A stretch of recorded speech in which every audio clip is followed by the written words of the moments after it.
Teka lang, bakit mo pinipilit yung sarili mo sa taong kayang-kaya kang ipagpalit?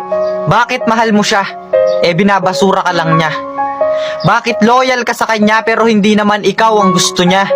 Bakit hindi mo matanggap na yung taong gusto mo hindi talaga para sa'yo? Alam mo, imbis na pinipilit mo silang piliin kanila, bakit hindi mo muna piliin yung sarili mo? Hintayin mo yung tamang tao para sa'yo. Hintayin mo yung taong bibigyang halaga yung pagkatao mo. Tandaan mong hindi pinipilit ang pagmamahal. Kusayang nararamdaman, pinipilit mo silang mahalin kanila, kaya ka nasasaktan. I'm sorry, don't leave me.